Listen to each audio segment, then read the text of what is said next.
Assalamualaikum warahmatullahi wabarakatuh. Shalom, Om Swastiastu, Namo Buddhaya, salam kebajikan, salam sejahtera bagi kita semua.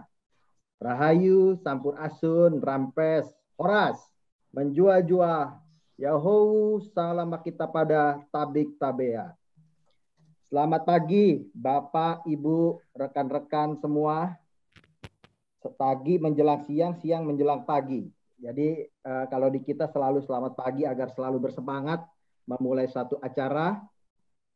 Pertama-tama saya mengucapkan terima kasih kepada Prof. Komarudin yang bersedia hadir menyempatkan waktunya yang sangat berharga di sela-sela kesibukannya membangun bangsa, menjadi guru bangsa dalam segala aktivitasnya, tapi bersedia dalam 1,5 jam ke depan bersama kita berbagi tentang kepemimpinan spiritual Indonesia Tangguh, Indonesia Tumbuh. Saya tentu juga berterima kasih kepada Pak Ibra dan Ibu Dewi karena bersedia memandu acara ini agar acara ini menjadi lebih tajam dan lebih berwarna, lebih ceria dengan segala tiktokannya nanti, ya. Oleh karena itu, saya sangat berharap kita mampu menyimak acara ini dengan baik, mengambil intisarinya, dan bisa bertanya supaya kita menggali lebih dalam tentang kepemimpinan spiritual. Juga terima kasih kepada tim di belakang layar yang menyiapkan acara ini, acara yang sebenarnya rutin kita lakukan selama pandemik ini, sehingga kita bisa mendapat insight-insight berharga, berjumpa dengan orang-orang hebat, tokoh yang selama ini mungkin hanya bisa kita baca di surat kabar, di berita, atau di televisi, seperti Prof. Komarudin, tapi kita bisa hadir bersama beliau hari ini untuk menggali langsung dari sumbernya. Nah, terakhir, selamat datang, selamat bergabung kepada Bapak, Ibu, rekan-rekan sekalian yang berbahagia hari ini. Shinewing Indonesia selain berada di dalam dunia profesi, juga berada di dalam dunia usaha, juga selalu berusaha mendekatkan diri, mendekap, dan memajukan bangsa dan negara kita sebagai tanggung jawab kita sebagai warga negara, sebagai anak-anak Ibu Pertiwi untuk selalu merekatkan persatuan dan kesatuan bangsa. Bapak Ibu sekalian, hari ini kita berbicara tentang spiritual leadership Indonesia Tangguh, Indonesia Tumbuh. Ini menyambut tentang 76 tahun peringatan Hari Kemerdekaan Republik Indonesia. Tentu saja Prof. Komarudin sebagai ahlinya selama ini, Bapak, Ibu, dan rekan-rekan bisa googling betapa banyak buku dan seminar-seminar yang dibawakan Prof. Dan kita akan belajar banyak tentang spiritual leadership ini. Yang pertama, Prof. akan mengajak kita bagaimana hidup bukan cuma sekedar hidup, tetapi bagaimana kita hidup dengan membangun kehidupan yang bermakna bagi sesama dan bagi diri kita sendiri. Yang kedua, nanti Prof. akan mengajak kita untuk mengenal lebih dalam tentang apa dan mengapa kepemimpinan spiritual menjadi penting untuk menatap Indonesia ke depan. Untuk sekedar informasi kepada Prof. dan kepada rekan-rekan di sini, teman-teman Shinewing dan banyak yang ikut hari ini adalah generasi muda bangsa kita yang kelak akan menjadi pemimpin-pemimpin di bidangnya masing-masing dan tentu juga di Shinewing Indonesia itu sendiri. Dan terakhir, Prof. akan, kalau tadi berbicara makro, global, nasional, sampai akhirnya Prof. akan mengajak kita bagaimana spiritual leadership ini di dalam konteks korporasi, di dalam konteks organisasi yang lebih mikro, yang lebih dekat dalam keseharian kita di kantor, di organisasi yang kita geluti, dan tentu saja akan ada makna-makna, insight-insight dari Prof. tentang apa yang sudah Prof tulis selama perjalanan jejak rekam dari Prof ini. Misalnya spiritual kebahagiaan ada di situ. Karena menjadi pemimpin tidak cukup baik, tidak cukup menjadi good leader, tapi kita anak-anak Ibu Pertiwi harus bisa menjadi the great leader. Bukan dalam konteks lokal saja, tetapi dalam konteks global. Saya pikir itu Bapak Ibrahim dan Ibu Dewi pengantar dari saya. Saya akan menyimak dan belajar banyak dari Prof dan dari Pak Ibra dan Ibu Dewi. Terima kasih. Terima kasih Pak Terima kasih Michelle. banyak. Nah, ini dari tadi sempat disebut namanya Ibu Dewi ya. Ya. Nah, Terima kasih banyak Pak Michelle. Jangannya hari ini. Saya sampai nyimaknya terharu. Generasi muda banyak ya Pak. Padahal Pak Michelle sendiri masih muda loh. Tapi bilangnya generasi muda.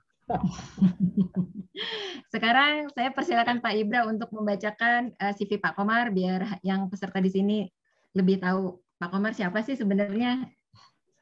Silakan Pak Ibra. Baik, Bu Dewi. Bapak Ibu sekalian, teman-teman, Profesor Dr. Komarudin Hidayat kita semua kenal sebagai tokoh yang banyak mewarnai ya di Republik ini sebagai ahli agama, filosofi, juga di pendidikan, dan dari pesantren kemudian mengambil studi di Turki, kemudian ke Amerika begitu ya, lengkap dari timur sampai ke barat. Beliau juga banyak menuliskan buku-buku yang berbobot dan juga mewarnai kasanah diskusi di Indonesia lewat artikel-artikelnya. Pak Komar saat ini menjabat juga sebagai rektor dari Universitas Islam Indonesia Internasional, juga memegang beberapa posisi penting di berbagai organisasi sebagai komisaris dan juga sebagai peran-peran lainnya. Tentu saja terlalu panjang CV-nya kalau dibacakan Bu Dewi. Saya pikir itu mungkin pengantar singkat. Satu lagi Pak Ibra, Pak Komar hobi golf. Iya, betul. Pagi-pagi di saat yang lain masih belum aktif, Pak Komar sudah golf ria ya. Iya. Sehat sekali Pak. Selalu bugar kan, kena matahari terus. Baik, Bu Dewi. Bu Dewi, hari ini kita akan dengarkan dulu ya, mungkin sharing dari Pak Komar tentang topik kita hari ini tentang kepemimpinan spiritual.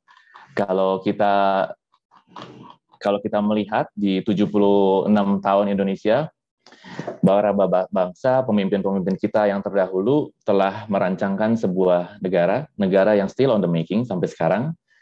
Bagaimana kita bisa membuat konsep negara berketuhanan gitu ya. Negara agama bukan, negara sekuler bukan, begitu ya. Lalu bagaimana bentuknya negara berketuhanan dan kepemimpinan seperti apa sih yang kita mau bangun gitu ya? Apa yang kita cita-citakan sehingga Indonesia sungguh dapat mencapai tujuannya didirikan, membawa manfaat bagi semua masyarakat dan rakyatnya.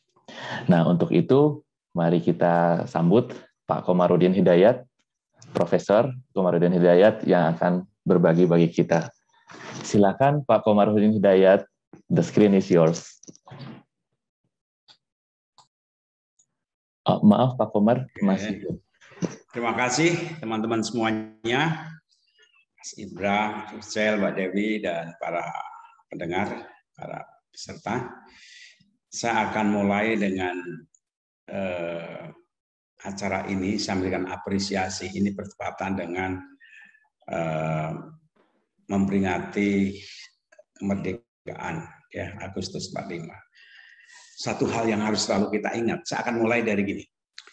Kalau kita renungkan ya, dalam perjalanan berbangsa ini, kita bisa melihat ada 5 kategori generasi. Dulu ada generasi pejuang, wah itu serial berapa tahun berjuang dan berapa banyak pahlawan yang muncul, sebagian diketahui, sebagian tidak diketahui. Mereka itu pejuang. Kemudian para pejuang itu mengantarkan sampai kemudian Indonesia ini lahir berdiri. Sebut saja generasi pendiri Republik. Mereka tokoh-tokoh, para pejuang yang mereka modalnya spirit, semangat, cita-cita luhur. Jadi spiritual leadership ini mengandung makna bahwa kepemimpinan bangsa waktu itu yang memimpin, yang memotivasi itu adalah nilai-nilai, keyakinan, spiritualitas, civic values, cita-cita. Bukan karena political leadership, bukan karena berebut jabatan, berebut aset. Waktu itu juga belum ada pembagian jabatan. Yang ada adalah apa? Satu semangat bagaimana agar kita punya negara, bangsa, rumah Indonesia yang bermartabat. Dan itu melahirkan generasi pendiri. Kemudian disusul, karena namanya manusia tidak abadi, meninggal, diteruskan oleh generasi pembangun. Bangun jalan raya, macam-macam lah pembangunan. Oke. Setelah era pembangunan, generasi bangunan berakhir, nah mulai muncul fenomena baru. Munculnya generasi penikmat. Mereka tidak berjuang bersusah payah sebagaimana generasi pra pendiri. Mereka juga tidak membangun dengan susah payah, tapi mereka menikmati. Tentu tidak semuanya, tapi ada satu genre yang kategorinya generasi penikmat. Dan ada lagi, nah ini yang saya sedih, generasi perusak. Penikmat itu bisa jatuh menjadi perusak, bisa juga dia meneruskan cita-cita orang tuanya jadi pembangun, tapi menyedihkan sekali kalau dia mengantarkan munculnya generasi perusak. Inilah yang membuat Indonesia ini bagi saya menyedihkan. Mereka melupakan cita-cita, spirit, nilai luhur, mengapa Indonesia ini berdiri. Apa yang menyatukan mereka, apa yang menggerakkan mereka, itu cita-cita luhur. Sekian banyak kerajaan kesultanan di daerah-daerah itu rela membubarkan diri bergabung ke dalam gerakan kemerdekaan perjuangan. Kalau saja mereka berpikir pendek, sempit, myopik, mereka tidak mau bergabung jadi negara aja sendiri. Di Eropa itu negara kan 5 juta, 4 juta penduduknya. New Zealand, di negara Afrika ada 1 juta. Brunei itu enggak sampai 1 juta. Tapi kalau mereka mau kan, Aceh merdeka sendiri, Ternate sendiri, Jawa sendiri, Sunda sendiri, kemudian Kalimantan, banyak sekali kesultanan Bugis masing-masing, tapi mereka sepakat, yuk kita melebur. Satu nusa, satu bangsa Indonesia. Nah, cita-cita ini yang harus selalu kita kenal. Dan itu berarti kita ini harus mengingat itu, dan pemerintah lebih-lebih itu harus menunaikan hutang. Itu kan janji dan hutang. Mereka mau lebur ke dalam rumah Indonesia agar rakyatnya sejahtera, maju, adil, cerdas. Jadi negara dimanapun di dunia ini, kalau tidak bisa menyejahterakan, memakmurkan, mencerdaskan, negara itu gagal. Karena mereka didirikan untuk itu tugasnya. Lebih-lebih Indonesia yang begitu plural, Bhinneka Tunggal Ika, kan itu tujuannya. Jangan sampai kita dianggap sebagai nanti catat generasi penikmat, generasi perusak. Ini satu. Nah, berikutnya adalah sekalian yang ingin saya sampaikan juga bahwa Indonesia ini satu negara, sungguhnya satu keajaiban. Orang luar tuh kagum sekali lihat Indonesia. Negara yang sekian banyak pulaunya, budaya, etnis, bahasa, budaya luar biasa. Bhinneka Tunggal Ika. Orang tuh kagum sekali. Salah satu prestasi yang menonjol dari Indonesia itu politik bahasa. Bahasa nasional, bahasa Indonesia. India tidak berhasil, Malaysia tidak berhasil, di Kanada juga tidak. Indonesia ini berhasil. Bahasa nasional itu menyatukan kita. Orang Papua bisa ngomong komunikasi bahasa Indonesia.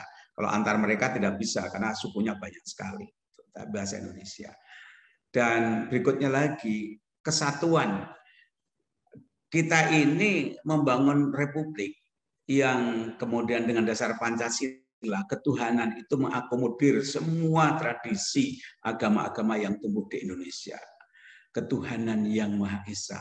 Adapun keyakinan Tuhannya silakan aja menurut keyakinan agama masing-masing.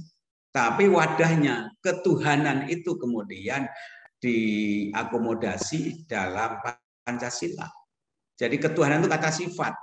Adapun Tuhannya silahkan masing-masing agama meyakini, dan orang harus yakin dengan agamanya, kepercayaannya masing-masing. Namun ketika keluar, kita harus inklusif, apa? Kemanusiaan. Jadi orang beragama itu ke dalam harus eksklusif, harus militan ke dalam. Tapi ketika keluar, menunjukkan sikap inklusif kemanusiaan. Jadi orang yang bertuhan yang baik, itu yang menunjukkan sikap kemanusiaannya. Siapa kemanusiaannya? Yang terdekat, ya bangsa kita sendiri, warga Indonesia. Kalau kita punya spirit kebertuhanan, punya spirit kemanusiaan, maka kita akan bisa melakukan musyawarah. Bagaimana akan musyawarah kalau kita tidak bisa menghargai manusia yang lain dengan bijaksana? Gimana bijak, gimana musyawarah kalau kita sendiri tidak menghayati kebertuhanan dan kemanusiaan? Dalam rangka apa? Wujudkan keadilan bagi rakyat Indonesia. Jadi tujuan bernegara, berbangsa itu mewujudkan kesejahteraan dan keadilan. Nilai-nilai itu, spirit itu yang mestinya menjiwai seluruh pimpinan. Sejak dari presiden, gubernur, wali kota, parpol, siapapun. Jadi tujuannya, muaranya adalah menciptakan keadilan kesejahteraan. Kita tidak bisa berhenti bertuhanan, bahkan lebih-lebih ketika kemudian atas nama Tuhan dan tengkar, saling mengadili yang lain, kafirkan yang lain. Tidak bisa. Mestinya diturunkan pada kemanusiaan dan turunkan pada tadi keadilan dan kesejahteraan.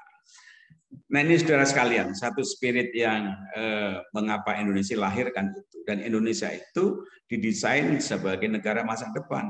Indonesia itu tidak punya masa lalu. Masa lalunya ya etnis-etnis.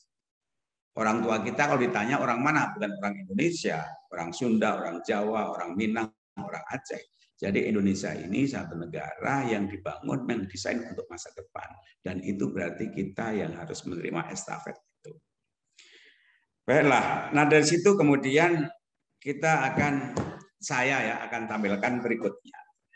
Untuk meraih ke sana itu dimulai dari diri kita sendiri. Jadi kalau kita bicara leadership, maka leadership itu harus dimulai bagaimana kita berhasil memimpin diri sendiri.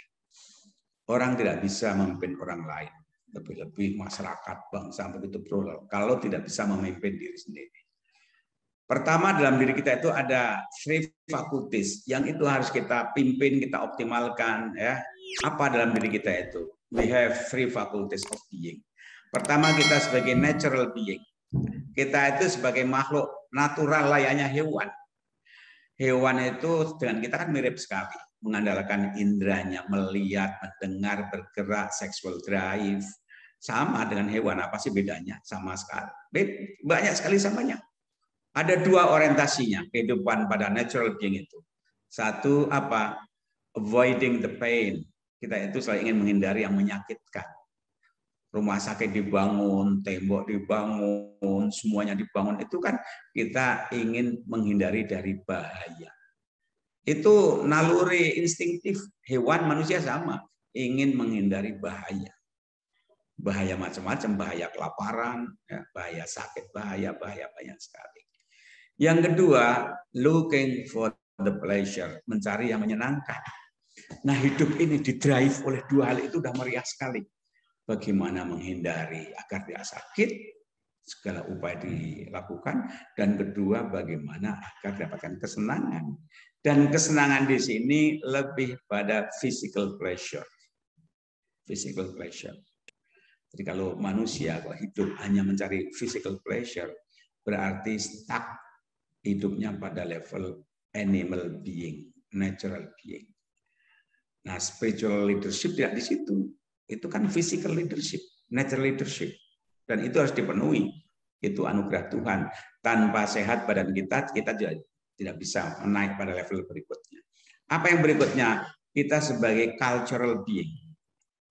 Ya, cultural being itu hidup bagaimana agar enak, aman, nyaman. Karena kita bertemu orang lain dan orang lain itu punya aspirasi yang berbeda-beda.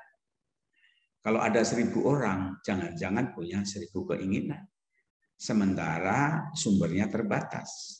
Demand-nya banyak, supply terbatas, ya tengkar. Hukum ekonomi kan begitu. Makanya dimanapun manusia berada sebagai culture being, Dengan nalarnya dia kemudian menciptakan apa? Pranata sosial. Ya. Jadi produk dari natural yang pertama itu membangun pranata sosial. Begitu jalan raya kita ada aturan sebelah kanan atau kiri, ada traffic light, ada adat istiadat, di kantor pun ada peraturan, di mana-mana ada peraturan. Itu produk dari penalaran sebagai makhluk kultural. Sebab kalau tidak ada aturan akan kacau hidup ini. Kalau aturan tidak dijaga akan kacau. Makanya kemanapun kita pergi, kita akan menemukan aturan yang paling tinggi. Pranata sosial itu berupa negara. Jadi negara itu diciptakan apa? Untuk menciptakan agar kehidupan manusia yang begitu beragam keinginannya itu bisa damai dan teratur. Jadi negara itu mengatur kompromi. Demokrasi itu kan seni mengkompromikan berbagai keinginan. Negara juga begitu, lebih-lebih Indonesia yang Bhinneka Tunggal Ika. Kalau tidak ada satu negara, pranata sosial yang wibawa, yang efektif, kacau terus. Gitu. Jangankan antar suku, satu suku pun punya aspirasi berbeda. Lihat aja di Papua, satu pulau, banyak sekali sukunya, tidak rampung-rampung itu. Agama, satu agama pun banyak madhabnya. Nah, makanya di situ negara mengatur sebagai citizen diatur agar hidup bisa dijalani dengan baik, dengan damai. Semakin beradab seseorang, maka aturannya itu apa? Kalau ada problem penyelesaian itu dengan hukum, semakin maju sebuah hukum. Kalau natural being, hewani, ya fisik. Jadi kalau orang kok tengkar dengan fisik, itu berarti levelnya masih hewani. Tapi semakin maju sebuah masyarakat, kalau tengkar, masuk ke ranah hukum. Tapi ranah hukum yang benar. Yang kedua, manusia itu agar mendapatkan kenyamanan hidup, dia menciptakan teknologi. Jadi kalau pranata sosial agar damai, teratur, kalau teknologi agar kehidupan bisa dijalani dengan enak. Contohnya apa? Ya kita buat microwave, makanan yang sudah dingin bisa dihangatkan. Kemudian kulkas agar awet segar. Yang fenomenal tentu handphone, ya, telepon. Karena telinga kita terbatas, ingin bicara jauh, maka dengan telepon kita bicara jarak jauh benua. Hewan pun yang katanya punya pendengaran lebih hebat dari manusia sudah kalah karena manusia menciptakan teknologi. Manusia itu ditakdirkan Tuhan tidak bisa terbang. Tapi manusia diberi anugerah akal, the power of our head, on hand and heart, maka manusia menciptakan pesawat terbang. Jadi manusia ditakdirkan tidak bisa terbang, tapi ditakdirkan punya akal digunakan menciptakan pesawat terbang. Nah ini hidup kemudian berbagai hambatan bisa diatasi oleh nalar. Nah manusia itu memimpin dirinya dengan cara menggali potensinya, mengoptimalkan, mengeksekusi, mewujudkan, mengaktualisasikan potensinya. Itu salah satu leadership yang pertama dimulai dalam diri manusia. Jadi intellectual leadership yang bekerja dalam diri kita. Manusia ditakdirkan nggak bisa renang di lautan layaknya ikan. Tapi dengan takdirnya, dengan nalarnya, ciptakanlah dia kapal selam. Lebih besar, lebih hebat, lebih perkasa dibanding ikan paus atau ikan hiu. Begitupun manusia itu dulu kagum dengan hewan larinya cepat kijang. Sekarang kijang kalah. Manusia menciptakan mobil kijang. Ada Mitsubishi kuda, ada Jaguar, macam-macam hewan. Itu menunjukkan satu manusia itu dulu terinspirasi oleh hewan-hewan yang larinya itu cepat. Dan kemudian sekarang sebagai simbol kemenangan, hewan-hewan itu tidak abadikan. Atau sebagai apresiasi. Terserah Anda menafsirkan apa. Dan itu sebagai produk penalaran. Makanya pendidikan itu sangat penting. Negara manapun juga kalau ingin maju itu teknologinya harus maju. Namun juga dikawal kenegaraannya, pemerintahnya, politiknya, hukumnya harus stabil, harus kokoh. Jadi kalau teknologi berkembang pesat, tapi pranata sosial tidak kuat, ya kacau. Teknologi itu bisa saling bunuh. Pranata sosial kokoh, kuat, tapi teknologi nggak berkembang, ketinggalan juga. Kita masuk di era digital, ini nampak sekali mana negara konsumen, mana produsen, era globalisasi, mana aktor global, mana jadi objek globalisasi. Kan kelihatan sekali sekalian.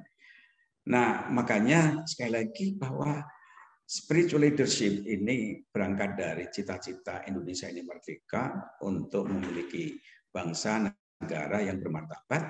Kemudian kita punya aset demografi alam yang luar biasa. Tapi kalau teknologinya tidak berkembang, ya repot. Korea Selatan itu alamnya tidak sekaya Indonesia, demografisnya penduduknya tidak sebanyak Indonesia, tapi luar biasa produktivitasnya. Ekonominya maju, politiknya juga mendukung negaranya. Nah, yang ketiga adalah sekalian, bahwa ketika perantara sosial berkembang, maju, teknologi maju, tapi manusia itu memerlukan makna dan tujuan hidup. Apa sih, apakah hidup ini layak dijalani? Apa cukup berharga? Banyak sekali. Yang saya tahu ya di Jepang, Korea itu banyak orang bunuh diri. Banyak banget. Di Denmark, Finlandia, itu banyak bunuh diri. Patah hati bunuh diri. Mudah sekali bunuh diri. Karena mereka memandang bahwa hidup itu sebatas ya tadi avoiding the pain, looking for the pleasure, ukuran-ukuran fisikal. Nah, tapi orang beragama tidak, ada nilai-nilai spiritual ya. Yang tidak beragama pun juga ada spiritualitas itu yang memandang ada nilai lebih tinggi dari sekedar materi ini, sehingga mereka akan melahirkan sikap yang lebih menghargai pada kemanusiaan, filantropi. Bagi orang beragama lebih jauh lagi bahwa hidup ini kan kita layaknya peziarah. Ini bukan terminal akhir, ini kan halte-halte saja. Dan dunia ini tempat bercocok tanam, panennya di akhirat. Kalau yang ditanam duri ya panennya ya duri. Kalau panen pohon yang baik ya nanti panennya baik. Jadi agama itu kalau toh bicara tentang keabadian jiwa tidak berarti meninggalkan dunia. Justru orang yang beragama yang benar dia akan produktif. Jadi kalau orang beragama kok perlu kematian, itu salah dalam memahami agama. Karena agama itu perlu kehidupan. Dan kehidupan akhir itu ditentukan kehidupan awal.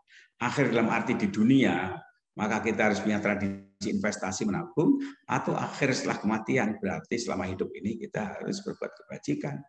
Kalau mati itu menutup segala-galanya, sebagai akhir segala-galanya, hidup ini tidak menarik dijalanin. Enggak menarik ceritanya. Ada orang yang jujur, yang berjuang, luar biasa. Masa mati ya selesai itu. Ada orang yang kurang ajar, menindas rakyat, koruptor, merasa menang di dunia. Setelah mati sama saja. Tidak menarik sekali, tidak punya fondasi moral hidup ini. Makanya walaupun ada orang yang tidak percaya pada agama, ya selalu ada, tapi itu minoritas dan tidak akan menghilangkan keberadaan spiritual being di muka bumi ini. Orientasi spiritualitas keagamaan itu tetap jadi mainstream dan tidak pernah hilang. Bahwa pikiran orang tentang agama berbeda-beda, berubah, berkembang itu iya, tapi prinsip keberagamaan, percaya pada Tuhan, percaya hari akhir, percaya pada hukum sebab akibat, itu prinsip dipegang oleh semua agama. Nah, ini bagian-bagian yang penting dari satu spiritual leadership. Oleh karena itu, saudara sekalian, dari situ apa sih kita bangun makna hidup? Satu, bahwa hidup yang meaningful itu yang punya tujuan lebih jauh. Ada heart, head, dan hand. Soul, mind, and body. Iman, ilmu, amal. Yang lebih jauh. Orang yang tidak punya keyakinan jangka panjang, itu ya hidupnya tidak punya visi. Orang yang antri, mau antri, itu yakin kalau antri itu akan sampai. Tapi kalau orang nggak yakin kalau antri nggak sampai, maka orang tidak punya biasa antri. Nah, di kita itu kan tidak punya biasa tradisi antri, karena antri pun kalah. Nah, hidup ini kan harus punya visi yang meyakinkan. Salah satunya tadi, keyakinan akan kebenaran. Para pejuang-pejuang itu kalau saja tidak dimotivasi oleh keyakinan, kebenaran yang mereka miliki, nggak akan mereka bisa menciptakan sejarah. Sebut aja Mandela, luar biasa. Dia sebagai salah satu contoh spiritual leader, ya, dengan cita-cita kemanusiaan, kemuliaan, luar biasa. Jangan tanya para nabi-nabi pencerah zaman. Apa yang mereka sampaikan? Bukan berbagi duit, bukan berbagi jabatan, tapi mereka berbagi pencerahan berdepan hidup. Sebut aja dari Musa, Yesus, kemudian Buddha Gautama, dan sebagainya. Itu mereka sesungguhnya memberikan visi spiritualitas. Mereka diutus bukan berbagi jabatan, duit. Mereka loyal pada pemimpin bukan karena insentif jabatannya, bukan. Nah, Indonesia ini merdeka juga begitu.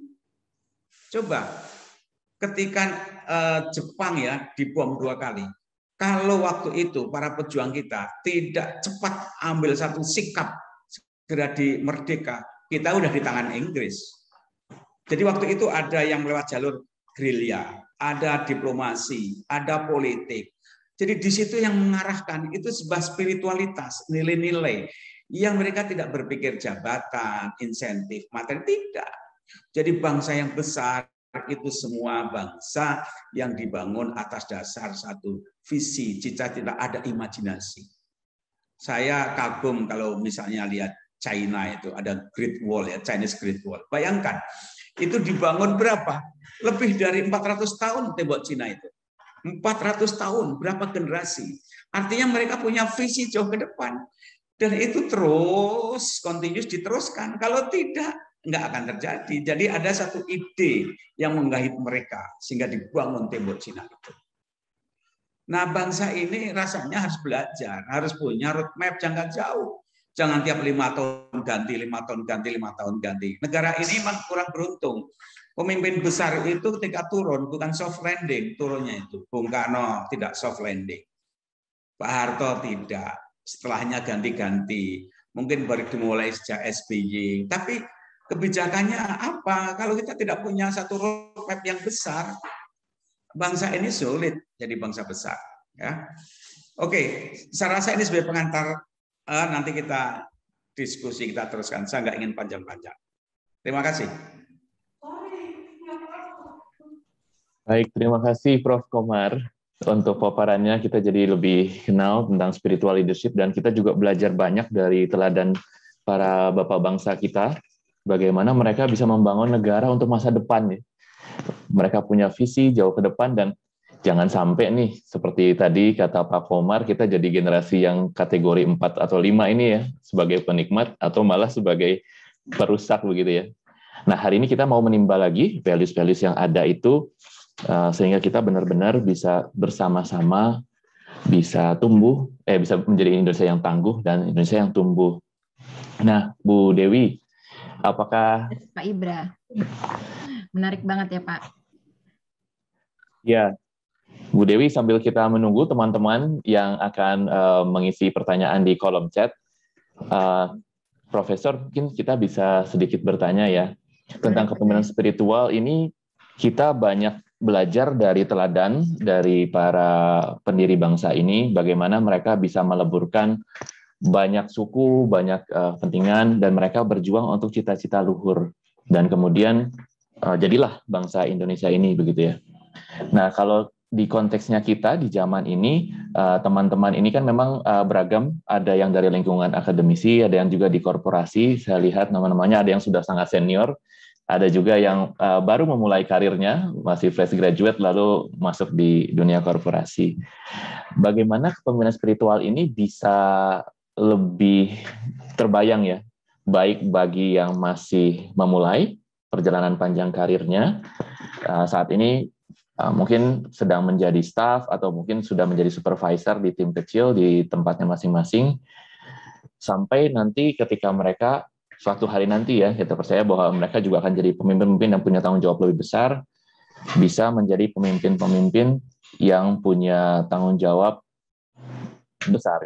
Seperti kalau di bukunya Pak Komar itu kan pemimpin yang datang dari rapat ke rapat, tanda tangannya atau keputusannya itu sangat berpengaruh buat orang yang banyak.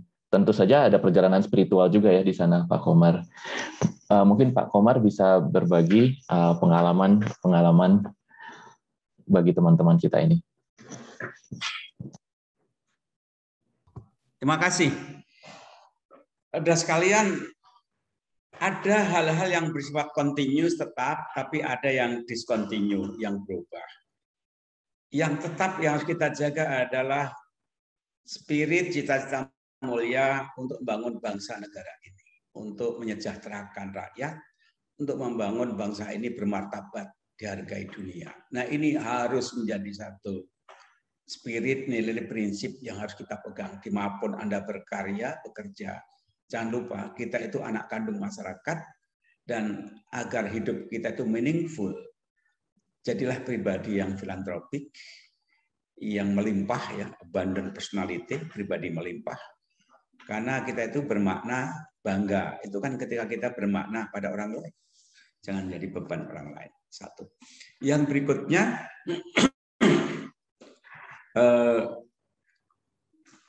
dimanapun kita berada, itu sekarang ini satu, kita hendaknya bisa mengapresiasi local wisdom, nilai-nilai lokalitas. Karena salah satu kekayaan Indonesia itu kemajemukan.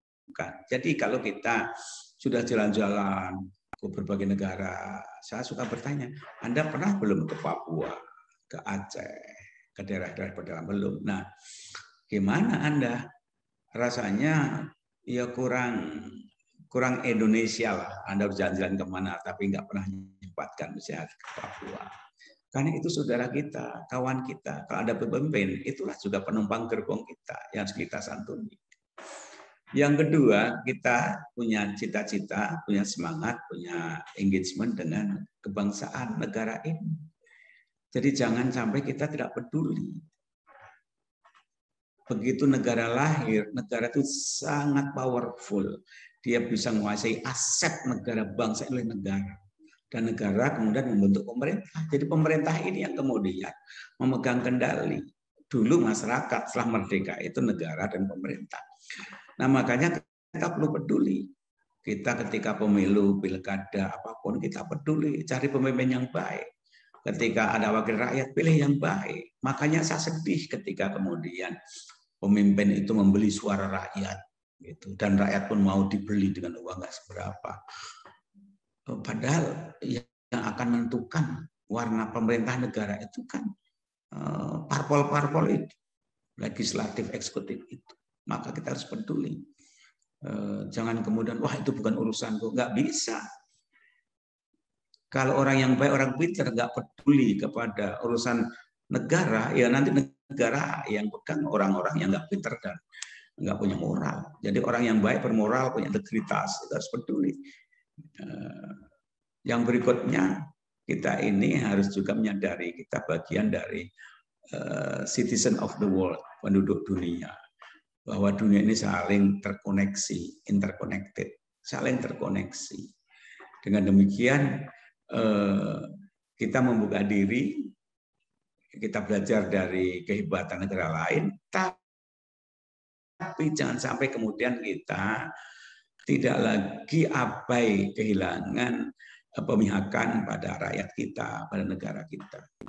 Jadi kita ada apresiasi pada masyarakat kita, ada kecintaan, perhatian pada pembangunan bangsa ini, state building, nation building, namun kita juga harus punya wawasan global, bahwa dunia itu sekarang memang mengglobal, plural. Saya jalan-jalan dari Korea misalnya, itu saya terkesan. Orang Korea Selatan itu luka betul dengan Jepang dijajah itu. Saya nggak nyangka itu luka sekali. Tapi luka itu dia salurkan apa? Kami harus tingkat syukur-syukur melebihi Jepang, gitu. Maka orang Korea Selatan itu kerja keras, kreatif, inovatif. Dalam beberapa hal sudah melebihi Jepang itu. Dalam hal budayanya, mereka mengatakan Jepang itu kan dingin, workaholic. Sementara Korea, ayo kita bekerja sambil berbudaya, sambil nyanyi. Dan sekarang udah go global. Dan mereka itu rupanya tadi rasa benci, dendam itu diwujudkan dalam kreasi-kreasi. Dan mereka jadikan juga Korea Utara sebagai ancaman. Kalau nggak kuat kita digilas oleh Korea Utara. Jadi anak-anak Korea Selatan tuh militer semua, wajib militer, disiplin sekali. Saya ketemu kawan-kawan yang luar negeri, menarik sekali. Andaikan Korea Utara nyerang, hari ini juga saya pulang ke kampung saya pulang ke negara, saya ingin membela.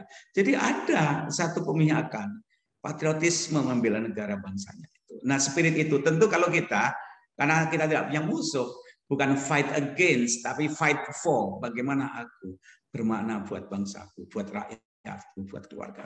Tanggung jawab ini hemat saya yang harus kita kembangkan, bagian dari spiritual leadership. Begitu, Mas Ibra. Baik, terima kasih Prof. Komar. Not fight against, tapi fight for ya. Harus ada visi bersamanya itu ya, Prof. Bukan lagi melawan sesuatu yang asing atau yang di luar, tapi justru merangkul dan membangunnya untuk tujuan kita bersama. Profesor, ada yang bertanya private di chat box. Beliau menanyakan, kalau misalnya saat ini kita kenal ada beragam agama yang heterogen di Indonesia, lalu bagaimana spiritual leadership ini dikaitkan dengan leadership keagamaan? Bagaimana menyatukan leadership keagamaan yang heterogen ini di Indonesia? Ya, kita kembali aja pada doktrin semua agama. Itu pasti agama mengajarkan orang yang beragama itu paling banyak bermakna bagi orang lain. Semua agama pasti begitu, menolong orang lain. Kalau Anda seorang dokter, agama apapun, ketika mengobati, Anda kan nggak bertanya, Anda agamanya apa? Tidak juga. Kalau ada orang kecelakaan, Anda nolong, Anda kan nggak tanya agamanya apa. Setelah agamanya apa baru ditolong, kan tidak. Jadi kemanusiaan kita yang paling universal dan spirit agama itu adalah bagaimana membantu meringankan beban orang lain. Dan semua agama mengajarkan seperti itu. Makanya semua agama hendaknya memberikan yang terbaik untuk bangsa kemanusiaan, tapi silahkanlah Anda ketika urusan komunal kembali ke tempat ibadah masing-masing, jamaahnya masing-masing, dengan bahasa masing-masing. Tapi begitu masuk ruang publik, ini rumah Indonesia ini kan ibarat rumah yang besar sekali, banyak sekali kamarnya, kamar etnis, agama, budaya, tapi kan ruang publiknya luas sekali masyarakat. Jadi agama hendaknya memberikan kontribusi sebagai pilar peradaban, pilar kehidupan bernegara. Jangan agama itu menjadi problem negara. Jangan agama malah menghambat produktivitas di kantor. Justru kalau Anda ini orang beragama, tunjukkan Anda menjadi seorang karyawan yang baik, yang helpful, yang produktif. Jangan kemudian Anda malah ingin menunjukkan identitasnya, malah kemudian eksklusif. Nah, itu bukan contoh yang good example of the leadership, spiritual leadership. Wow, terima kasih Prof. Komar. Tadi ya, kalau ke dalam militan, eksklusif, tapi keluar memang lebih inklusif dan mendasarkan kemanusiaan ya. Berlomba-lombalah untuk berbuat kebaikan yang bermanfaat buat orang bersama untuk Indonesia ya, rumah kita bersama ini. Profesor, terima kasih buat inspirasinya. Lalu ada satu lagi nih pertanyaan dari chat yang disampaikan. Profesor, dari Pak Fred Mandolang. Pak Fred, apakah mau menyampaikan secara langsung? Atau kalau kesulitan saya bacakan dulu ya pertanyaannya. Selamat siang Prof. Komar, saya sangat setuju dengan apa yang disampaikan oleh Prof. Tapi persoalannya tidak semua WNI, warga negara Indonesia, punya cara pandang seperti Profesor. Sejak periode pendiri NKRI sudah ada kelompok yang menentang Pancasila. Sampai saat ini ada indikasi yang sangat kuat kalau masih ada kelompok-kelompok yang menentang Pancasila. Bagaimana, mohon penjelasan dari Profesor, bagaimana solusi menghadapi situasi seperti ini? Ya, sekarang ini lebih-lebih di era keterbukaan, orang-orang menonjolkan identitas masing-masing. Ada baca buku Fukuyama menarik sekali itu, Identity ya. Tiap orang itu sekarang senang menonjolkan identitasnya dan membutuhkan rekognisi, memperjuangkan rekognisinya. Dan dari dulu sampai nanti pun akan ada aja orang yang anti Pancasila, anti agama, anti banyak dari dulu. Yang namanya orang potensi jahat ada aja. Makanya sampai kiamat nanti polisi juga akan ada, jaksa juga ada. Gitu. Kalau semua baik kan nggak perlu ada polisi, nggak perlu traffic light. Di keluarga kan nggak perlu ada polisi karena masing-masing kan baik. Gitu. Itu kan di keluarga. Begitu masuk ruang negara kan plural sekali. Nah itu bisa diperkecil. Satu, harus ada penegakan hukum. Kedua, pendidikan. Saya percaya everything start from education, mindset. Itu pendidikannya yang harus dijelaskan. diluruskan. Itu karena mungkin salah asuh aja, salah kurikulum, salah pendidikan. Disinilah para intelektual, sekolah-sekolah dan negara bagaimana harus membenahi pendidikan seperti itu. Nah, berikutnya lagi keadilan, kesejahteraan merata. Karena kadang-kadang orang anti itu bukan karena anti Pancasilanya, mungkin dia kecewa saja. Kalau ditelusuri nanti kasusnya kan beda-beda. Mungkin dia kecewa, macam-macam kecewanya. Kemudian pada negara, pada Pancasila. Sebab Pancasila itu kan dari dulu tanpa kata Pancasila sudah dilaksanakan di Indonesia. Belakangan aja kemudian dirumuskan sebagai pengikat ideologi. Tapi misalnya ketuhanan, dari dulu di Indonesia ini orang sudah berketuhanan, kemanusiaan. Indonesia itu masyarakatnya senang menolong gotong royong karena komunalismenya tinggi. Kita bukan bangsa seleksi alam yang harus melakukan panasnya alam seperti penduduk padang pasir. Tidak juga seperti penduduk subtropik menaklukkan dinginnya salju. Kita kan tidak. Karena tidak, maka kita itu senang kumpul, gotong royong, komunal, seni, ritual. Indonesia kaya sekali dengan seni-seni dan ritual itu. Banyak sekali selamatan-selamatan dan sebagainya. Itu menunjukkan bahwa bangsa kita aslinya itu punya gotong royong. Nah, sekarang ini memang ada faktor-faktor internasional dan sebagainya. Jadi kalau toh ada seperti itu, ya mari kita jangan diam aja. Kalau kita diam, misalnya ada kebakaran kita diam, ya tambah besar. Kalau tambah besar semakin sulit kita madamkan. Ketika masih kecil ya kita mulai. Dari mana kita mulai? Dari diri kita, keluarga kita, kawan terdekat kita. Kita mulai. Karena kita itu sebagai bangsa sudah berulang kali diuji dan lulus. Namun bangsa ini terlalu banyak energi mubadir untuk menjaga kerukunan, radikalisme. Kalau saja itu disalurkan untuk pendidikan, ekonomi, kerakyatan, luar biasa. Terlalu banyak energi. Dan di era demokrasi liberal, demokrasi itu asumsinya itu kan sebagai wadah jalan tengah untuk mempertemukan berbagai perbedaan kan demokrasi itu.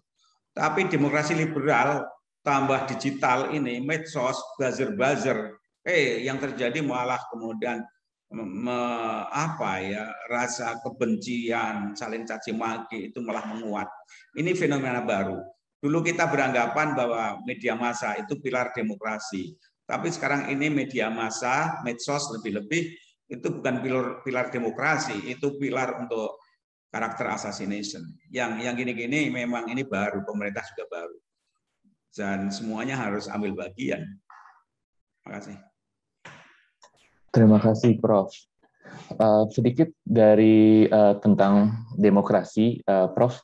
Kalau sekarang kan memang sedang berkembang beberapa gagasan ya, ada yang arahnya lebih ke teknokrasi, keputusan memang sebaiknya dibuat dengan objektif berdasarkan data-data dan mungkin ini bisa komplementer ya dengan kepemimpinan spiritual gitu ya, Prof. Bagaimana kita melihatnya? Karena kan sekarang banyak keputusan dengan adanya big data segala macam, diharapkan dari data yang banyak kemudian bisa menghasilkan keputusan yang objektif. Apakah ada yang semacam itu, Profesor?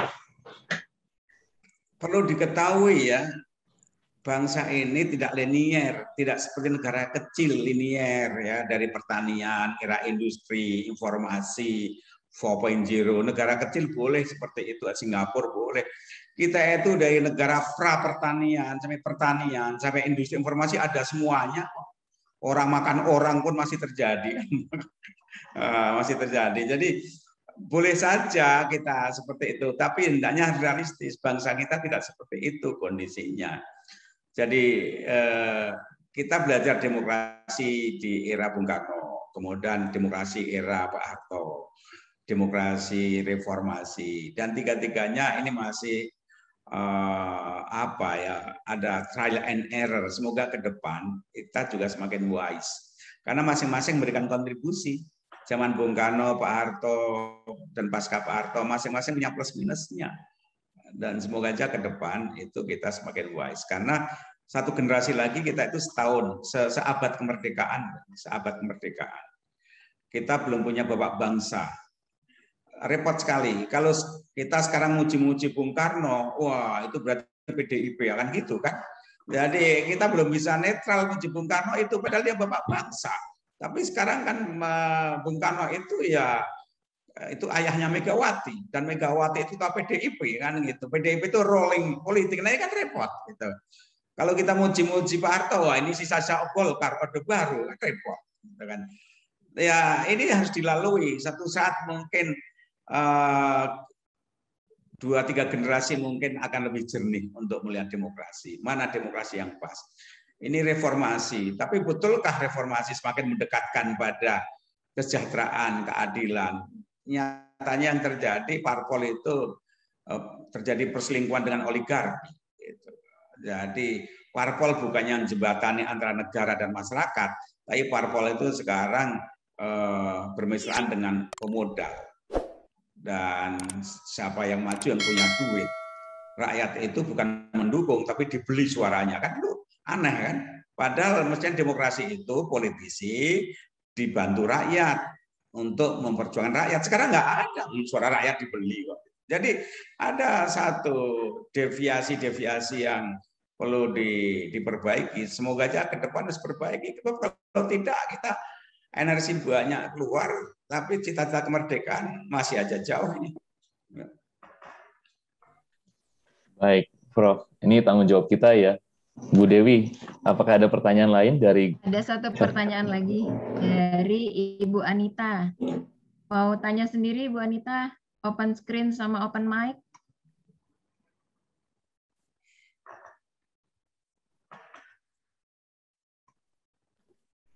Oh, atau mungkin dibacakan dulu ya, Bu Dewi. Mau dibacakan aja?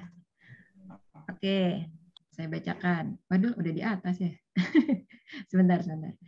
Pertanyaannya ini, Pak Komar, selamat siang. Pelajaran apa yang bisa kita ambil dari kejadian di Afghanistan? Bagaimana agar kejadian di Afghanistan tidak terjadi di Indonesia? Pemimpin spiritual leadership apa yang bisa mencegah kita untuk berakhir seperti apa yang terjadi di Afghanistan? Terima kasih, Prof. Itu pertanyaannya, Prof. Baik, sebatas yang saya ketahui ya, nanti kalau salah tolong dikritik ya. Afghanistan, Pakistan itu korban proksi persaingan antara kekuatan Barat dan Timur. Barat itu Amerika, Timur waktu itu Uni Soviet. Dan lewat Afghanistan, pengaruh Amerika, bagaimana dia intervensi agar negara-negara di Asia Tengah itu lepas. Maka kemudian Afghanistan yang semula itu bagian dari Uni Soviet, kemudian didudukin Amerika. Dia mentraining Taliban radikal itu di Pakistan, di Afghanistan. Dan setelah Uni Soviet sudah ambruk, lemah, maka kemudian Amerika meninggalkan Afghanistan dalam kondisi hancur babak belur. Jadi bagi saya itu korban kesombongan, perkelahian, persaingan antara blok Barat dan Timur yang dikorban ya Afghanistan. Rakyatnya kasihan. Jadi Afghanistan, Pakistan. Dan di Afghanistan itu ada 14 suku. Yang paling dominan ada 2, Fatsun dan apalagi. Sekarang Taliban itu karena mereka paling solid, ya mereka akan menguasai. Dan saya nggak percaya bahwa Taliban itu akan jadi sebuah model pemerintahan atas nama apa, atas nama suku, agama apa, saya kurang percaya. Karena mereka memang sudah lama dibentuk dalam suasana konflik perang.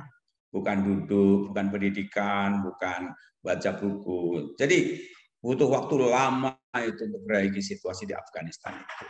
Kita harus bersyukur sudah berlalu seperti itu ya. Jadi radikalisme di situ itu tidak luput dari pengaruh asing yang main di sana. Yang mentraining Afghanistan radikal siapa sih? Kan Amerika itu. Kemudian ketika Amerika nggak butuh lagi, dia jadi bumerang Amerika. Kemudian ketika Amerika sudah jauh, ya mungkin dia akan nyerang orang-orang yang tidak sepaham. Jadi kemudian tumpahannya, ideologinya, kemarahannya itu ditumpahkan ke sana kemari. Sebagian kemudian tumpahannya masuk Indonesia yang mereka tidak tahu sejarah bangsa ini mengapa lahir. Ini kan diperjuangkan dari bawah untuk mengusir imperialis. Tokoh-tokoh agama ikut memperjuangkan. Jadi kalau mereka ke sini menganggap atas nama agama, pemahaman agama apa yang mereka bawa? Orang Indonesia ini didirikan oleh tokoh-tokoh agama. Untung Indonesia punya ormas yang besar yang sudah selesai dengan masalah Pancasila negara, yaitu Muhammadiyah dan NU, yang itu moderat, itu mitra masyarakat, mitra negara. Kita beruntung ada 2 ormas besar itu. Tapi kemudian kelompok-kelompok radikal ini memang berkembang di samping pahamnya yang sempit, eksklusif. Yang kedua, dia tidak paham tentang genealogi Indonesia. Berikutnya mungkin karena secara ekonomi mereka terpinggirkan. Orang kalau terpinggirkan itu kan mudah marah. Dan ketika marah melawan, yang paling mudah cari kawan yang senasib, tambah lagi agama, kemudian jadi legitimasi itu. Tapi itu bagian sempalan lah, radikal sempalan. Gitu kira-kira ya. Mungkin salah pemahaman saya, tapi itu korban dari proksi Afghanistan itu. Indonesia aman ya, Prof. Soalnya beda sejarahnya sama Afghanistan. Adalah riak-riak pasti akan ada, tapi insya Allah kita nggak akan pecah kacau perang saudara seperti Afghanistan. Amin, amin. Terima kasih Prof, ini sangat menenangkan. Dan ini juga bagian dari peran kita untuk menjaga ya. Kita punya tradisi luhur sendiri, punya nilai-nilai sendiri yang sudah dibangun sejak dulu. Kita perlu melanjutkan ya perjuangan bangsa ini untuk mencapai tadi kesejahteraan dan keadilan buat rakyatnya. Bu Dewi, ini sepertinya mau break dulu ya, biar ada waktu juga nih buat ambil minum. Katanya kalau di online ini 1 jam perlu minum dulu supaya nggak dehidrasi. Saya kira udah selesai, masih terus ya? Masih sebentar lagi, Mas. Kira-kira berapa menit ya? Sampai jam 3 kita? Ya. Oke, kita break dulu ya. Ya, break dulu. Nah, untuk menemani break dari Ibu Dewi ini ada kuis nih buat teman-teman semua. Silakan dipandu, Bu Dewi. Jadi kita ada kuis. Silahkan teman-teman peserta menjawabnya di kolom chat.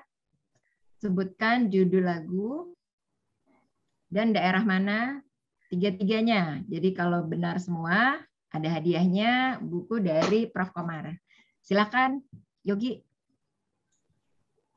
Ya, tadi seperti kata Prof. Komar, kita juga harus mengunjungi Indonesia sendiri ya, jangan pernah ke luar negeri gitu. Kita kenali juga nih budaya-budaya. Lagu Korea doang ya, lagu daerah nggak tahu ya Pak Ibra.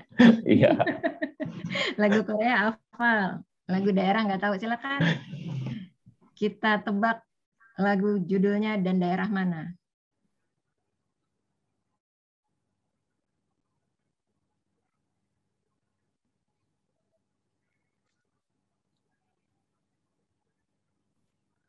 Suaranya belum ada ya?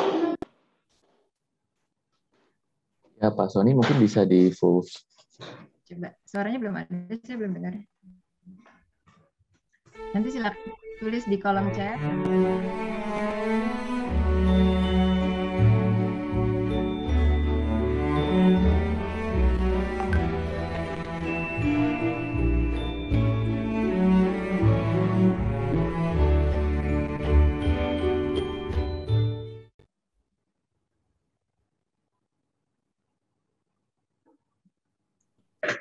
Lagu kedua,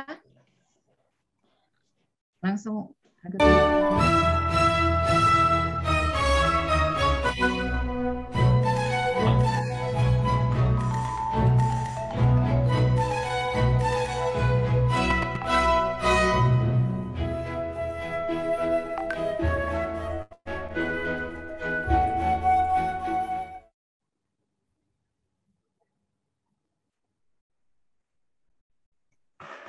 Oke, lagu ketiga.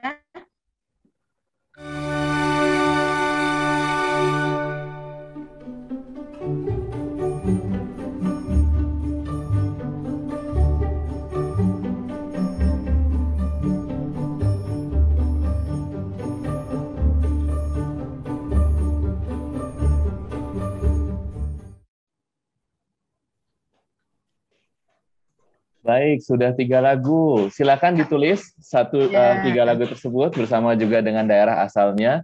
Nanti jawaban yang paling mendekati kunci jawabannya Ibu Dewi akan mendapatkan hadiah. Pak Michelle, jawab 2 lagu ya. Lagu kedua tadi Anak Domba Saya, NTT. Yang kedua Manuk Dadali, Jawa. Nih, Jawa Barat, Tengah atau Timur nih, Pak? Atau Banten? Ya, itu Michelle. Oh, salah. Bukan saya. Kalau saya benar semua jawabannya. Maaf, Coba dengan Bu dijawab Michelle ya. tiga-tiganya. Nih, yang jawab baru satu lagu, dijawab tiga-tiga.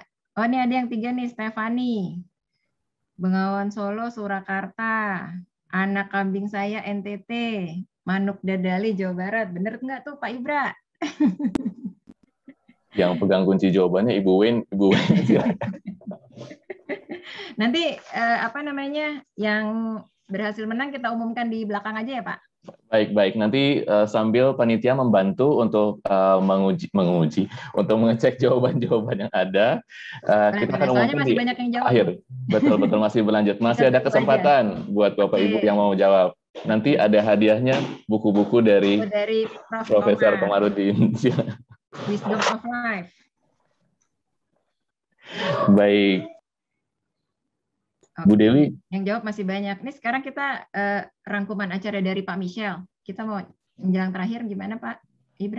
Mungkin ada beberapa tadi yang muncul juga di chat tentang ini. Prof, okay. 1-2 pertanyaan lagi, oke ya Pak Komar? Oke, silakan. Siap. Pak Komar ada pertanyaan nih, bagaimana? Tadi kita banyak bicara soal di konteksnya kebangsaan ya, lalu di konteksnya korporasi, manajemen.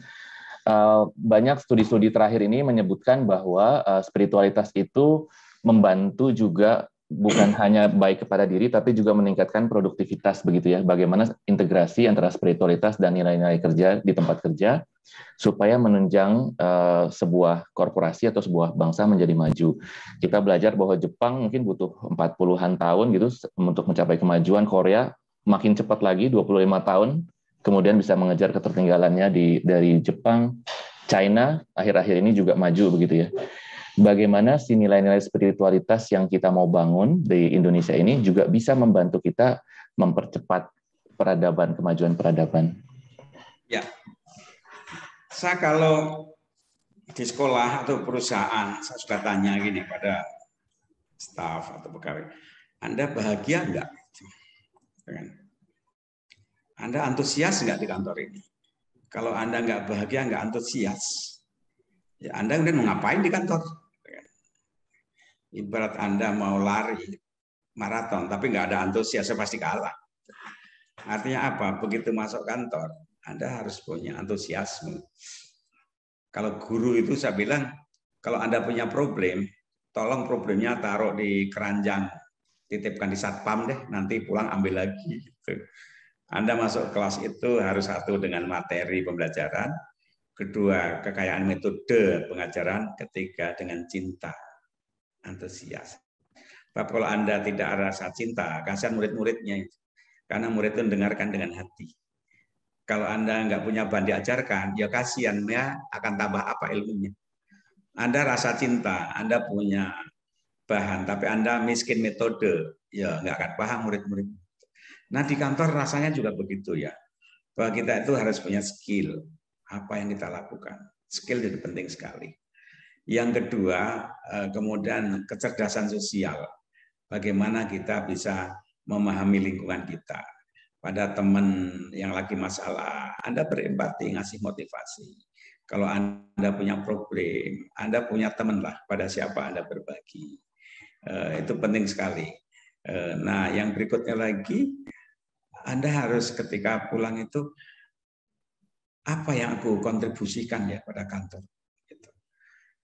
Jadi, setiap orang itu hendaknya punya legacy, sejak kecil sampai legacy. Makanya ketika Anda nanti selesai di situ, penerusnya itu terasa tidak dari nol lagi, tapi meneruskan apa yang telah Anda wariskan, sehingga kantor itu naik terus. Ada satu penelitian ya, there are several factors affecting happiness. Orang bahagia itu ada 3 faktor. Pertama, having a good family life. Jadi kalau Anda tidak bisa memimpin, ini family leadership ya, leadership dalam konteks family, bagaimana Anda memimpin diri Anda sehingga Anda di rumah tidak bahagia, ini repot. Sebab kalau Anda di rumah tidak bahagia, nanti Anda cari kebahagiaan keluar.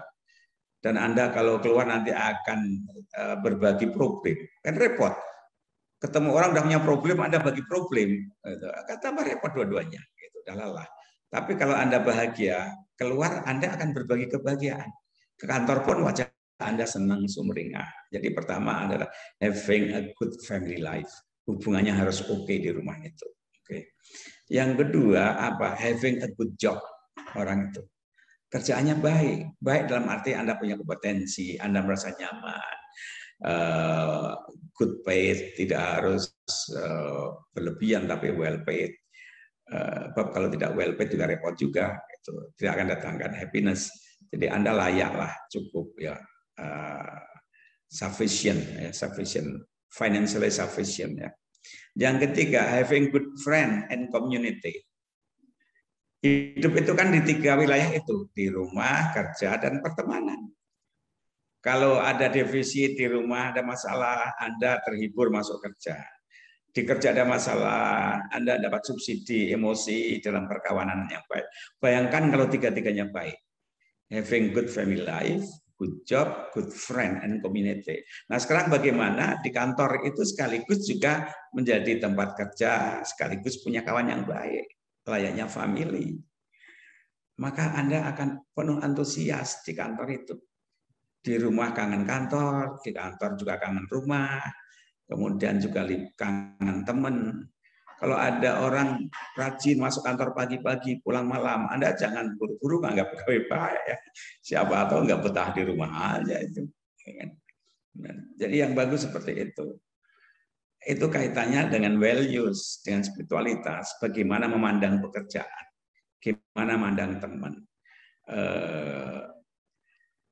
Penting banget ya teman itu, karena apa ya, membuat kita berprestasi. Saya sering mengajarkan gini ketika kita makan, sekali-kali ya, yuk kita hitung yuk berapa mata rantai tangan ya yang berjasa sehingga makan ini sampai di depan mata di meja ini, yuk kita hitung yuk dari berasnya itu berapa tangan, dari petaninya sampai ke meja berapa tangan, bisa 5-6 tangan kan, belum sayurnya, belum lagi nanti piringnya, mejanya, kursinya, tukang masaknya. Nah, berapa banyak tangan. Yuk kita doakan yuk mereka. Semoga Tuhan memberkati mereka. Terima kasih. Kok tanpa mereka kita nggak bisa makan ini. Dan kita jangan mencela makanan. Sebab kalau yang masak kebetulan misalnya ibu kita, bibi kita cela. Aduh betapa sakit hatinya. Kita sampaikan terima kasih pada mereka. Begitupun kerja. Kerja kita itu kan tidak sendiri. Dari meja kita itu mungkin beralih ke meja orang lain. Yang ada di meja kita mungkin itu limpah dari meja yang lain. Maka buatlah siapapun yang bersentuhan dengan kerja kita itu nyaman rasanya, enak. Jangan dibuat sulit. Tapi, aduh untung ya bagus kerjaannya. Saya tinggal menyempurnakan, tinggal meneruskan. Harus begitu. Jangan sampai, aduh ini nggak jelas, jadi pusing saya. Saya seperti membereskan pesta gelas pecah, ada kan orang bilang gitu, saya membereskan. Nah, coba usahakanlah. Itu salah satu bagaimana menciptakan persahabatan, kepuasan kerja dimulai dengan hal-hal seperti itu. Ya. Baik, Prof. Jadi makin konkret ya, sangat relate gitu dengan pekerjaan kita sehari-hari. Bagaimana di tempat kerja ini juga bisa pertama-tama mulai dari rumah dulu ya tadi. Jangan sampai kalau misalnya betah di kantor itu memang sebenarnya karena nggak betah di rumah ya. Ya. Tiap hari lembur Pak Ibra.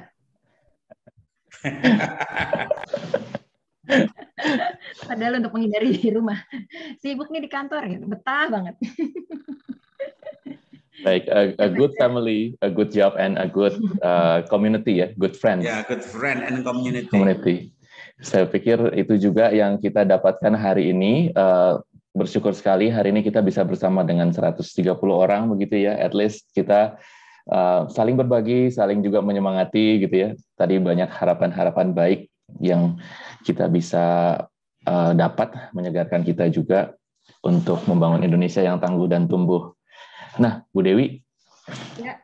Setelah ini Sudah ada daftar pemenangnya belum untuk dari kuis-kuis tadi? Ini juri lagi berantem bentar. Kan keputusan juri tidak bisa diganggu gugat. Jurinya masih ribut. Jadi kita lanjut foto dulu, Pak. Oke. Baik. Sebelum musyawarahnya selesai, kita foto bersama dulu ya untuk mengabadikan pertemuan kali ini. Kita akan ada 6 slide. Jadi mohon untuk bersabar dan senyum agak lama, walaupun kalau yang pakai masker mungkin nggak terlalu kelihatan. Silakan untuk kita menyampaikan wajah-wajah yang gembira dan penuh syukur nih untuk kebersamaan kita sebagai bangsa Indonesia. Mohon bantuan dari Pak Yogi atau Pak Sony untuk meng-capture momen ini. Silakan beri aba-abanya ya, Pak Yogi. Halaman 1, 3, 2, 1. Oke, halaman 2, 3, 2, 1. Halaman 3, 3, 2, 1. Bagi yang masih dandan mungkin bisa nyalakan videonya supaya bisa diabadikan. Halaman 4, 3, 2, 1.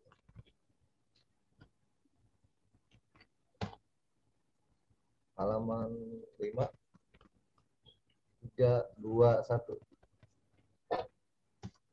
Halaman 6, 3, 2, 1. Ya, selesai.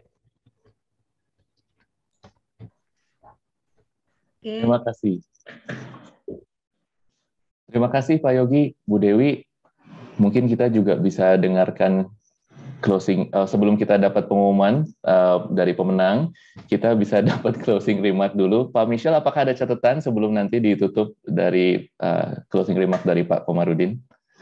Silakan. Ya, terima kasih Pak Ibrahim Aryon, Ibu Dewi Susanti, dan secara khusus adalah Prof. Komarudin Hidayat. Jadi hari ini saya merasa bersyukur sekali dan tercerahkan dan benar-benar hatinya besar menghadapi atau menyambut perayaan 76 tahun kemerdekaan Republik Indonesia. Karena masih ada guru-guru bangsa seperti Prof. Komar dan masih banyak generasi-generasi muda yang sudah tercerahkan dengan mendengarkan hadir dari para guru bangsa ini. Dan bagaimana kita dapat menerapkan apa yang diberikan pada hari ini. Saya tentu tidak menyimpulkan karena terlalu luas pemikiran dari Prof. Komar. Namun saya menegaskan atau mengambil concern-concern atau garis bawah yang saya bisa tangkap sangat penting. Yang pertama, kita harus membangun hidup yang bermakna.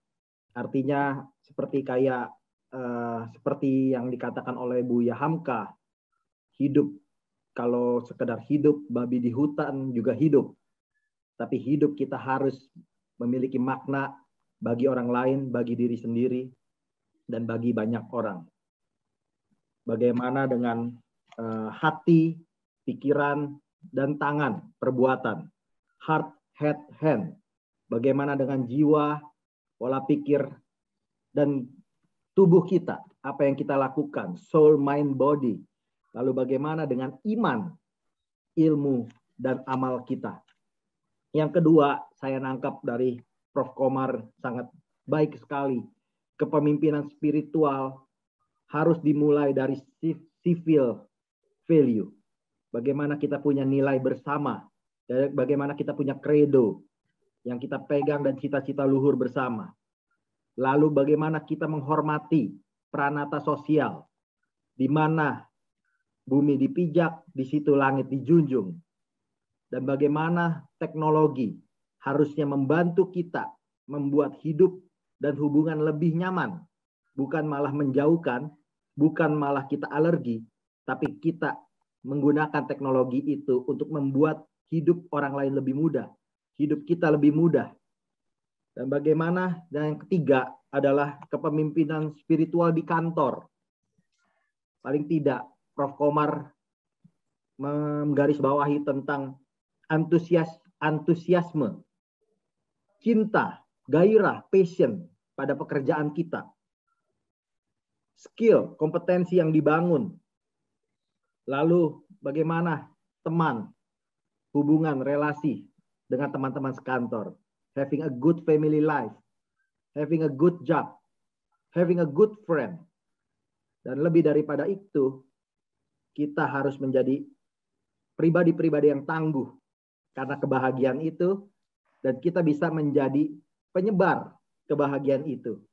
Saya pikir itu makna spiritual terdalam yang saya bisa tangkap. Tentu masih jauh dari apa yang sebenarnya ingin Prof. Komar sampaikan. Terima kasih Prof. Komarudin atas pencerahan dan benar-benar sesuatu yang memiliki makna bagi kami semua di sini. Terima kasih Pak Ibra, Bu Dewi.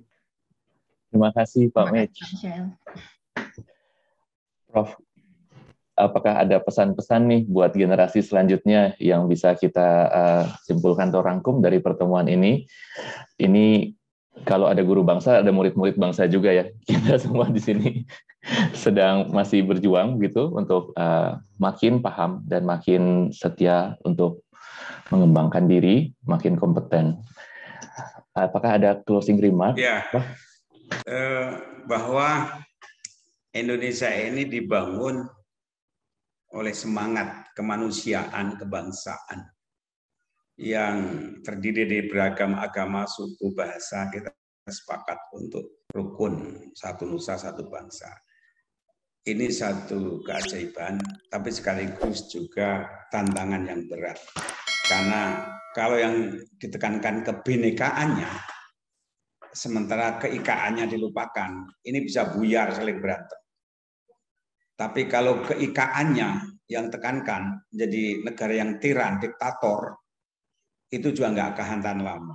Jadi Indonesia itu bagaimana menjaga keseimbangan antara kebinekaan dan keikaan.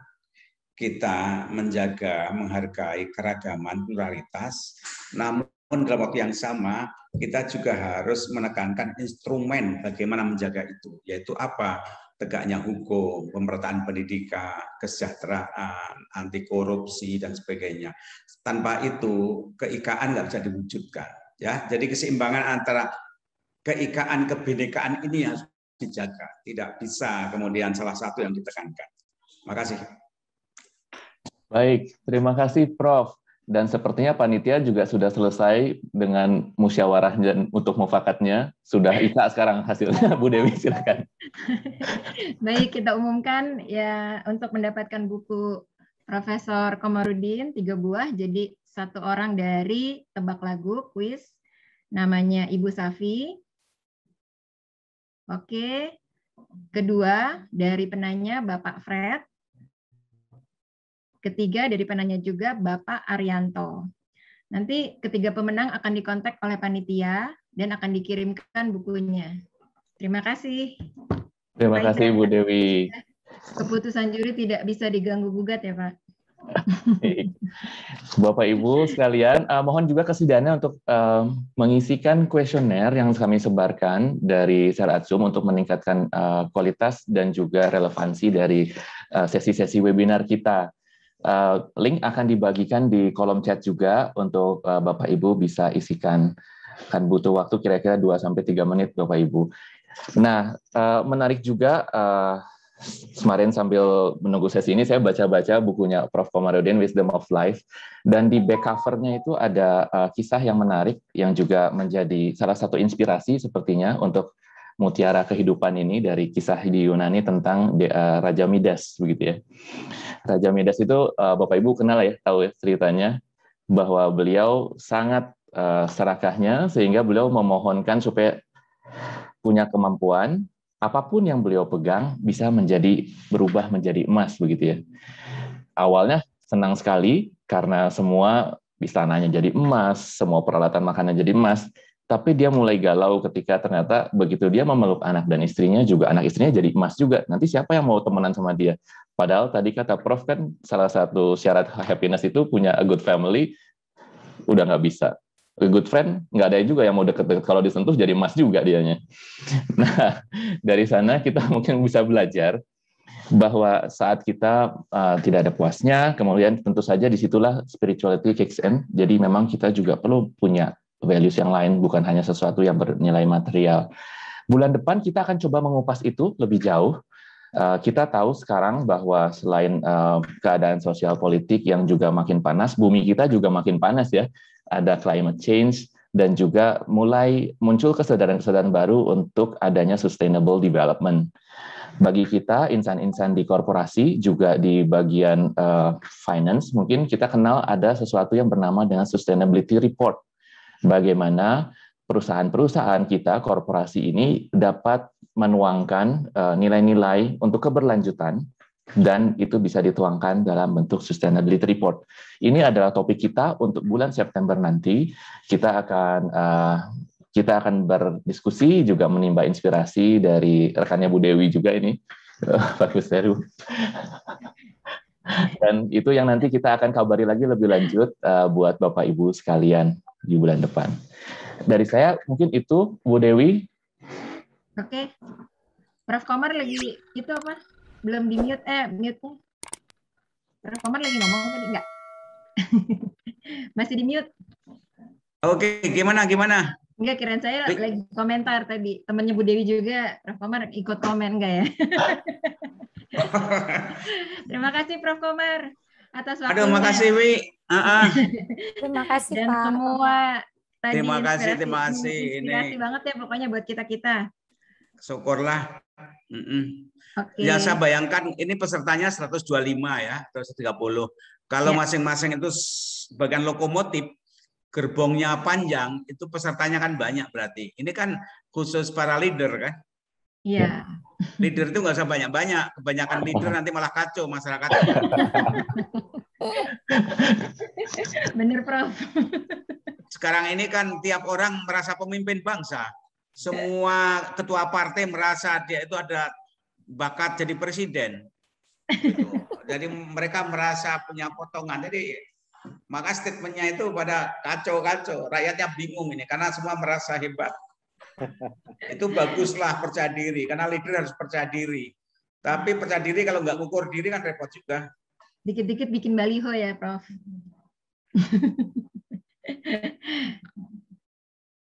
Baik, sambil mengukur diri juga bisa mengembangkan diri ya. Maka di situ harus itu.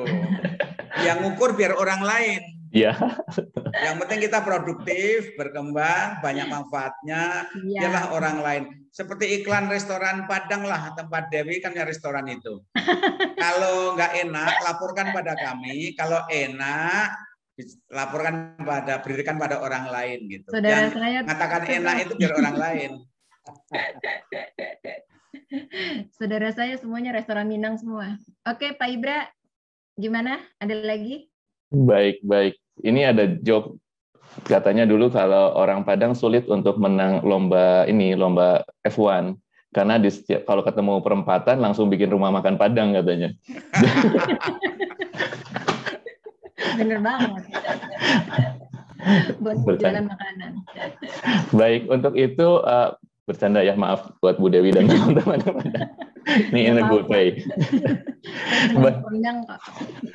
Baik, Bu Dewi, Pak Michelle, Pak Komarudin, dan teman-teman sekalian, untuk itu saya pikir pertemuan kita sudah selesai. Kami pamit undur diri, saya Ibra, Ibu dan Ibu Dewi. Semoga kita bisa ketemu lagi di lain kesempatan ya. Dan terus semangat teman-teman. Terima kasih Prof. Pak Ibra, Komar. Bu Dewi. Terima kasih semuanya. Terima kasih Pak Ibra, Dan Bu semua Dewi, partner, teman-teman semua. Prof, Pak Mike. Pamit.